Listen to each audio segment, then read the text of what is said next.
Graça e paz da parte de Deus, nosso Pai, nosso Senhor Jesus Cristo. Começa agora mais um podcast, nosso podcast de estudos bíblicos da Mocidade Presbiteriana, aqui da Primeira de Itabuna. Nós temos caminhado pelo Evangelho de Marcos, nós temos estudado capítulo por capítulo. Com isso também nós temos irmãos que nos ajudam na reflexão da mensagem, na exposição dos textos. E nós estamos muito alegres porque hoje nós estamos recebendo o Jonathan, ele é membro da nossa igreja. Também atualmente ele é professor ali com os adolescentes. É isso, seja bem-vindo, Jonathan. É um prazer tê-lo aqui. Obrigado pelo convite, Esdras. Prazer estar aqui com vocês. Que o Espírito Santo possa nos conduzir aí ao longo desses minutos, passando pela sua palavra e corações sejam alcançados aí pela palavra de Deus. Amém. Então, como eu disse, meus irmãos, nós estamos estudando o Evangelho de Marcos e estamos entrando agora no capítulo 12. Nós já percorremos bastante aí esse Evangelho. E convido aqueles que estão chegando agora a olhar na nossa playlist, já tem os episódios passados, todos os episódios até aqui, você pode estar acompanhando também. No episódio de hoje, nós estaremos estudando o capítulo 12 de Marcos, do versículo 1 ao 12. Faremos então a leitura neste momento.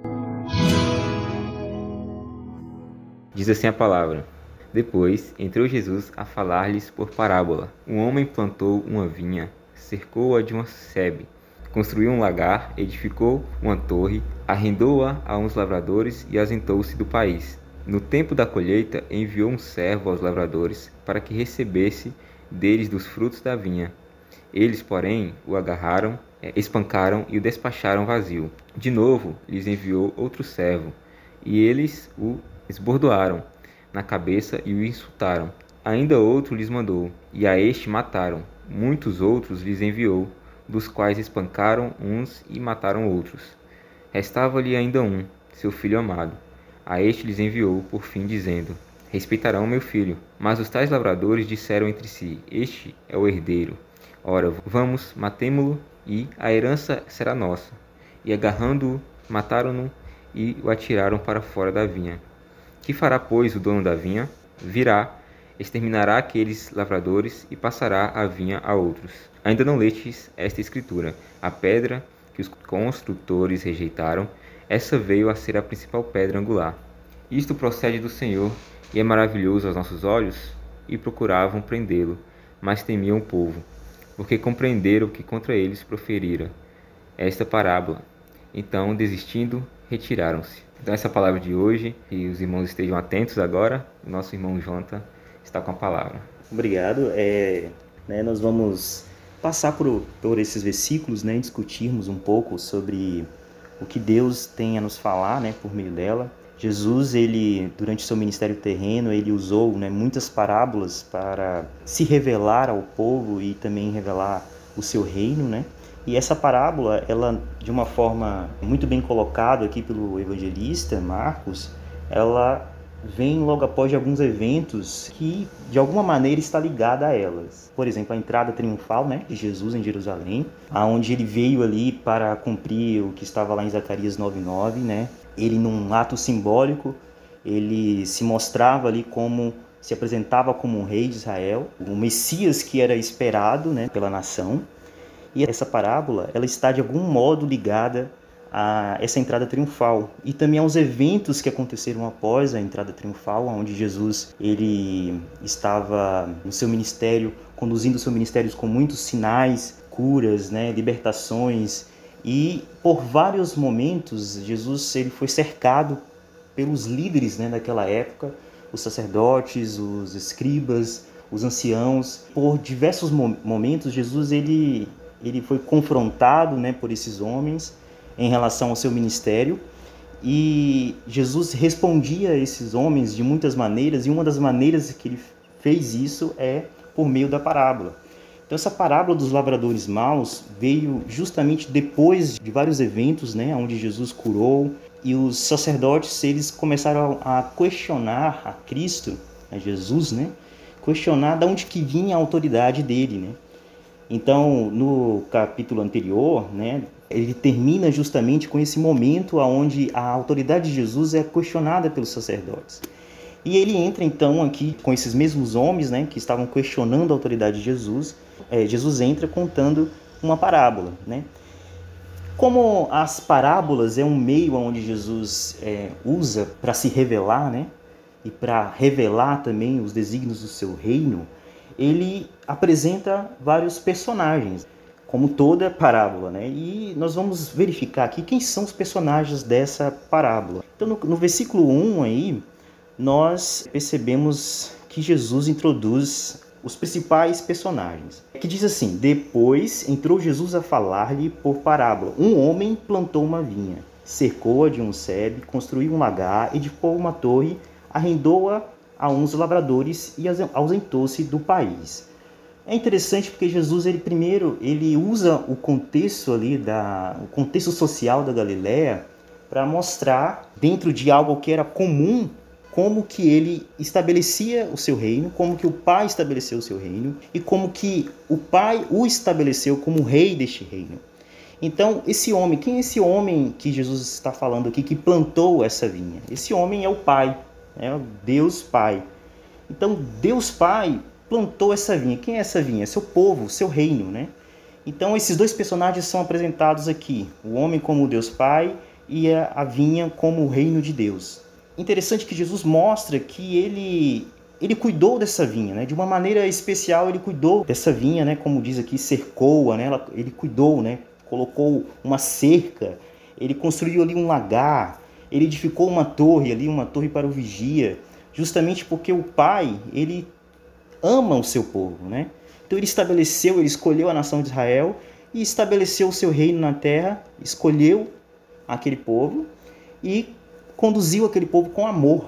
E aí ele usou essa figura, né, do dono da vinha, que era um reflexo daquele tempo na Galileia, onde grandes fazendeiros tinham grandes terras, eles saíam da sua terra, morava fora e deixava aquela terra nas mãos de lavradores, né, agricultores locais que cuidavam daquela terra. De tempos em tempos, aquele homem dono daquelas fazendas, voltava para pedir ali o aluguel, né, digamos assim, a sua parte, né, daquele acordo. Existia um acordo ali entre o lavrador e o dono da terra, que nesse caso é o dono da vinha e os lavradores aqui. Então era comum isso acontecer, né, que o dono da vinha vinha requerer os frutos que lhe pertenciam. Então, olha, no versículo 2 já introduz essa parte, né, ele já apresenta essa parte em que o dono da vinha procura os seus frutos. Então, no tempo da colheita, enviou um servo aos lavradores para que recebesse deles dos frutos da vinha. E aqui, como estamos pensando sobre os personagens que o Senhor Jesus ele apresenta nessa parábola, sendo que os lavradores representavam ali os judeus, né? Os judeus que naquele momento estavam em oposição a Jesus. E aqui nessa situação específica, nesse contexto, era os sacerdotes, os líderes religiosos estavam representando esses judeus em oposição a Jesus Cristo. E no versículo 2, ele apresenta mais um personagem aqui, que é o servo. Então chegou esse momento da colheita e o servo foi buscar, né, os frutos da vinha. Então, quem são esses servos? Esses servos, eles são os profetas que Deus enviou à nação de Israel. Esses profetas foram enviados para revelar a vontade de Deus, né, e muitas vezes revelar os decretos, né, os desígnios do Senhor sobre a nação de Israel, e às vezes apontar a condenação do seu povo pelos seus atos contrários à vontade de Deus. E é interessante isso porque essa parábola ela reflete ao chamado cântico da vinha, né, que o profeta Isaías apresenta lá no capítulo 5. Então Jesus acaba resgatando esse texto, né, de Isaías 5, 1, 7, que vai retratar justamente sobre a infidelidade de Israel para com Deus e os seus decretos. Então neste momento aqui, no versículo 2, os servos vão até os lavradores e os lavradores eles recebem esses servos de uma maneira ruim. É o que vemos aqui agora no versículo 3, que diz assim: eles, porém, o agarraram, espancaram e o despacharam vazio. Versículo 4, de novo, lhes enviou outro servo e lhes o esbordoaram na cabeça e o insultaram. Versículo 5 diz: ainda outro lhe mandou e este mataram. Muitos outros lhe enviou, dos quais espancaram uns e mataram a outros. Então Jesus ele resgata elementos históricos aqui, que ao longo da história da nação, Deus enviou vários profetas, e esses profetas eles não foram bem recebidos pelo povo, né? O povo estava rejeitando, então, de uma forma violenta esses servos que foram enviados. Então, essa violência aos seus servos ilustra, então, uma nação que rejeita de forma persistente os mensageiros que Deus envia para chamá-los ao arrependimento. Continuando, então, essa história, no versículo 6, nos diz assim: resta-lhe ainda seu filho amado. A este lhe enviou, por fim, dizendo, respeitarão ao meu filho. Então, o lavrador, os lavradores rejeitaram todos os servos que foram enviados anteriormente. O dono da vinha, ele enviou, então, seu filho, né, achando os lavradores iriam respeitar os seus filhos. Então, esse filho amado do versículo 6 é uma representação de Jesus Cristo, o Messias que era esperado, que era desejado pela nação de Israel.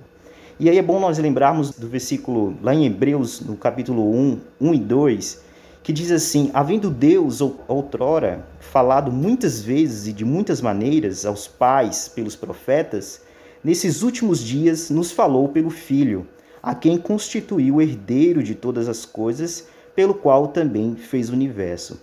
Então olha só, Jesus está falando aqui que Deus neste momento está falando de uma última maneira e de uma maneira mais completa por meio do seu próprio Filho. Então, o próprio Filho de Deus estava aqui perante essa nação que estava rejeitando, né, os seus desígnios. E neste caso específico, a liderança, os líderes, na figura dos líderes de Israel. Então, olha só, no capítulo anterior, eles estavam questionando a autoridade de Jesus com que Jesus fazia os seus milagres. E neste momento, ele está se revelando novamente a eles como o filho, né, o rei deste reino, o rei dessa vinha, que nesse caso é o reino de Deus. E aí, o que aconteceu? No versículo 7, nos mostra que o filho foi rejeitado. Então nós vemos aí, mas os tais lavradores disseram entre si, este é o herdeiro, ora, vamos, matemo-no e a herança será nossa. Então olha só, começamos aí o versículo 7 com uma conjunção adversativa, né? O filho foi lá, na expectativa que o pai tinha em que os lavradores recebessem o filho de uma maneira cordial, mas o mas aí, né, mostra justamente que a reação dos lavradores foram opostas. E essa reação conduziu então à morte do filho, né? Porque no versículo 8 diz: e agarrando, mataram-no e atiraram para fora da vinha. Então, esse mataram-no faz justamente menção à rejeição do Filho de Deus, né? O Filho do Rei. Então, o próprio filho, né, estava sendo rejeitado pelo seu próprio povo, né? Fazendo aí referência também ao cântico do vinho que o Isaías fez lá em Isaías 5, de 1 a 7. Né? Então, o povo rejeitou a mensagem do Filho. E aí nos leva, né, para os próximos versículos, onde Jesus ele vai apontar o que vai acontecer com a nação, o que vai acontecer com esses líderes por terem rejeitado o Filho. Né? O que nós temos? O Filho ele foi atirado para fora da vinha, né? Então os judeus eles haviam transformado o reino de Deus em uma propriedade particular, demonstrando desprezo pela sua palavra e se recusaram a obedecer ao Filho de Deus, Jesus Cristo. Então é justamente essa resistência que os sacerdotes eles estavam tendo aqui ao Filho de Deus. No versículo 9, Jesus pergunta aos líderes aqui: que fará, pois, o dono da vinha? É uma pergunta que Jesus faz a esses líderes. E eles respondem, né? E nós sabemos que eles respondem justamente porque lá em Mateus 21, 40 e 41 deixa claro que foram eles. É por isso que os evangelhos, esses 3 primeiros evangelhos, eles são sinóticos. Nós precisamos ler eles conjuntamente para ter uma visão mais clara do que se trata. Então lá em Mateus deixa claro que os sacerdotes respondem a Jesus: virá, exterminará aqueles lavradores e passará a vinha a outros. Então os próprios sacerdotes eles percebem o que vai acontecer com aqueles que rejeitaram os servos e rejeitaram o filho. Então, Jesus usa a figura do direito, que o dono da terra, ele tinha todo o poder de fazer o que ele quisesse, caso o contrato de receber aqueles frutos não fosse seguido pelos lavradores. Então, de fato, os sacerdotes eles responderam aqui para Jesus exatamente o que iria acontecer com aqueles que negassem o Filho. Então, Jesus aqui ele está apontando, ele está denunciando a culpa que a nação judaica e as consequências para estes que o negaram. Então, a condenação viria sobre esses líderes que estavam questionando a Cristo, a sua autoridade, não estava o reconhecendo como o rei desse reino, e ele estava aqui apontando para uma condenação futura desses povos. E aqui, Jesus ele cita um salmo 118, 22 e 23, no próximo versículo 10, ele disse: ainda não leste essa escritura? A pedra que os construtores rejeitaram, essa veio a ser a pedra angular. Isso procede do Senhor e é maravilhoso aos seus olhos. Então, Jesus aqui, ele se apresenta como a pedra angular. A pedra angular ali, que literalmente significa a cabeça da esquina, e faz uma referência àquela pedra que é a pedra principal da construção. É a pedra que vai nortear o prumo da construção. Geralmente colocava ali na fundação, assentava nos cantos da fundação, e a partir dessa pedra, a construção então era realizada, era ajustada a essa pedra. Então Jesus ele resgata aqui um salmo lá, que era muito utilizado, fazendo referência também ao rei Davi, que foi rejeitado em alguns momentos e que perdeu algumas batalhas, que foram de alguma forma humilhado. Então Jesus ele toma para si aqui nesse momento, faz essa referência dessa pedra angular que mostra que ele é a pedra principal dessa estrutura, que é o reino de Deus. E essa é uma ilustração aqui também que dá a humildade de Cristo, que depois dessa humildade, desses atos de humildade de Jesus, ele foi rejeitado, mas ele foi exaltado a um outro patamar após cumprir o seu ministério aqui. Então Jesus aplica essa ilustração a si mesmo, Aquele que foi rejeitado pelos governantes terrenos, mas que ao final foi exaltado à destra do Pai. E aí nós conseguimos fazer uma ligação com o que está escrito lá em João 1, 10, 11. O apóstolo João ele vai falando sobre o verbo, que o verbo estava no mundo. O mundo foi feito por intermédio dele, mas o mundo não reconheceu. Veio para o que era seu e os seus não receberam. Então Jesus usou essa citação para mostrar justamente essa rejeição da nação a ele. E o que aconteceu posteriormente? Jesus, no verso 9, na parte B, quando ele fala sobre o que iria acontecer com esses lavradores, ele fala que passará a vinha a outros. Então olha que Jesus ele está apontando aqui que agora esse reino que antes era restrito à nação de Israel, agora ele está sendo aberto para os povos gentílicos, Então, lá em Mateus 21, 43, 44, esses versículos lá desse evangelho sinótico, ele vai dar essa ênfase para essa abertura do reino aos gentios e para a necessidade de frutificação. Então, não só isso, lá em Mateus fica mais claro que Deus não está só abrindo o reino, mas como o Pai, aqui na figura do homem que plantou a vinha, ele está requerendo dessas pessoas que estão sendo abertas, que estão acessando o reino, que essas pessoas elas entreguem frutos a ele. Como se isso de fato não acontecer, ficará aí sobre a condenação, ou então de fora da vinha, como que aconteceu aqui com esses líderes religiosos. Finalizando a parábola aí, no versículo 12, os sacerdotes, os líderes religiosos ali naquele momento, eles compreenderam a parábola. Por isso que diz, e procuravam prendê-lo, mas temiam o povo, porque compreenderam que contra eles proferiram essas palavras. Então, desistindo, retiraram-se. Então eles compreenderam que Jesus estava se referindo a eles. Eles entenderam isso. Diante dessa parábola, né, mostrando essa figura, revelando essa imagem de como o Deus Pai selecionou, escolheu um povo para si, apresentou ali com todo amor para esse povo, e de repente esse povo negou, né, o seu filho, negou também oferecer a si os frutos, né, que deveriam vir após essa ingressão, né, ao reino. Após isso tudo, mostra como que Deus ele ama, né? Ele ama o seu povo. Escolheu para si um povo que vai além do povo judeu. Ele escolheu os povos gentílicos. Hoje, né, nós estamos anexados a este reino porque o Senhor Jesus abriu a porta, né, desse reino para que nós pudéssemos acessá-lo, né? Então, eu finalizo esse momento com 3 aplicações, né?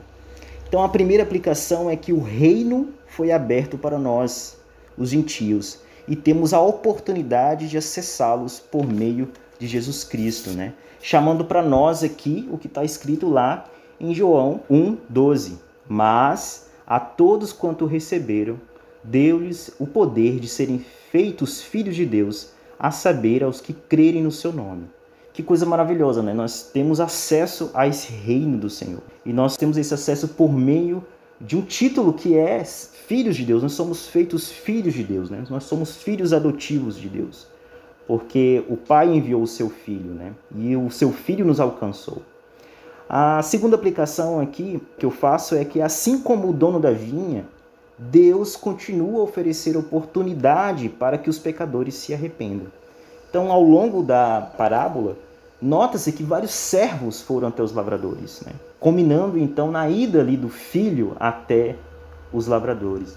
Deus ofereceu, né, essa oportunidade para que eles entregassem na mão dos seus servos e no final na mão dos seus filhos os frutos, né? Os frutos ali de arrependimento, os frutos do reino da vinha, né? Então isso aqui, esse ponto, né, nos mostra que Deus ele oferece uma janela para confessarmos nossos pecados e nos arrependermos, né?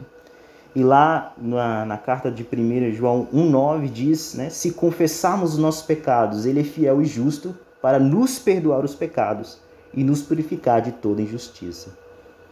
O terceiro ponto aqui, é importante destacarmos, é que Deus requer de nós frutos de arrependimento e frutos para o seu reino. Quando lemos apenas aqui em Marcos, né, essa perícope, nós não conseguimos perceber claramente isso, né, que Deus ele requer de nós frutos.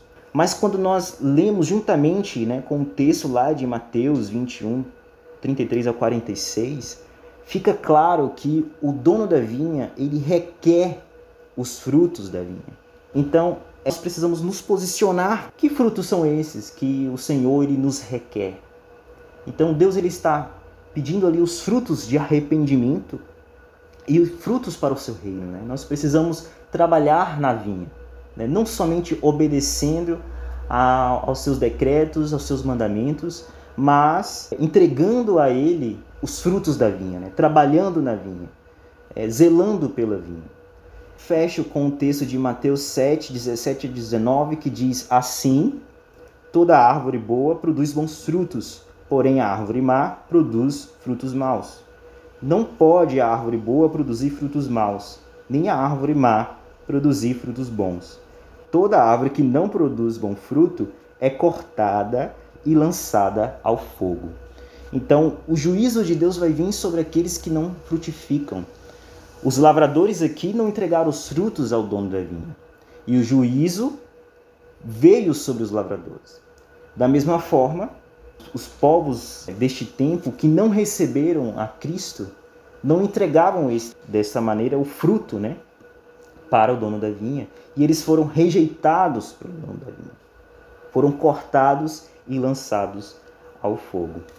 Que nós possamos realmente, de fato, lembrarmos que nós somos aceitos pelo Senhor neste reino, que originalmente não era nosso, mas nós somos enxertados, né, nesse reino, com uma outra alegoria que o Senhor Jesus usa, que o Senhor, Ele dá essas oportunidades para nos arrependermos dos nossos pecados, nós temos esse livre acesso a Ele, e que Deus, Ele requer de nós frutos, né?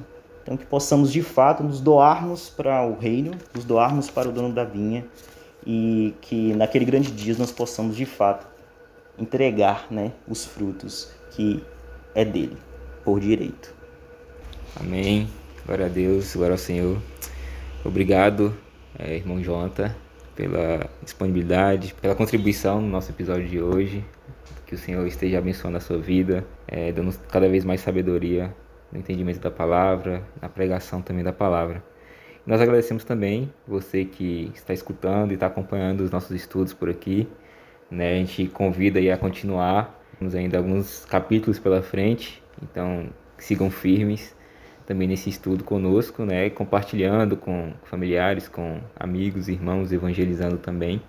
E você que está chegando agora também, a gente lembra sempre, na descrição dos vídeos, a gente tem um link para a nossa playlist com todos os episódios já lançados. Pretende completar essa playlist toda aí, então tem acesso lá também. É isso, eu agradeço mais uma vez. Semana que vem a gente retorna com mais uma perícope desse capítulo 12 de Marcos. Vamos encerrar com a oração. Eu peço ao irmão Jonathan que faça essa oração para a gente encerrar esse episódio de hoje. Que o Senhor abençoe cada um de vocês. Amém. Pai, nós te louvamos, te agradecemos pela oportunidade, Senhor, que temos em ter acesso à Tua Palavra, em ter acesso à Tua presença. Nós te agradecemos, ó Deus, porque o Senhor nos escolheu, mesmo nós não merecendo, ó Deus, essa escolha, esse amor do Senhor para conosco, o Senhor nos escolheu. Obrigado, Senhor, por ter nos incluído, Senhor, na Tua vinha, no Teu reino. Nós te louvamos por isso. Obrigado, Senhor, por termos esse livre acesso ao trono, Senhor, da graça. Ó Deus, obrigado, Senhor, por essa certeza em sabermos que, se confessarmos os nossos pecados, o Senhor é fiel e justo para perdoar os pecados e nos purificar de toda injustiça. Ó Deus, ajuda-nos, ó Pai, a entregar a Ti, Senhor, os frutos da Tua vinha, Senhor, que possamos de fato frutificarmos onde quer que estejamos, Pai. E que o Teu nome seja glorificado por meio da nossa vida, Pai. Nós te louvamos e te agradecemos no nome santo de Jesus. Amém. Amém. É isso, pessoal. Até o próximo episódio. Tchau, tchau. Ó Deus, cujos dias não têm fim, tão grande é a Tua compaixão. Faz-nos sensíveis ao comum.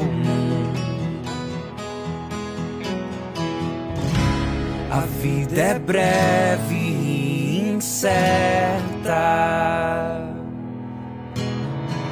Que o Teu Espírito lidere o nosso andar em justiça e santidade, mesmo no vale do sofrer, por todos os dias.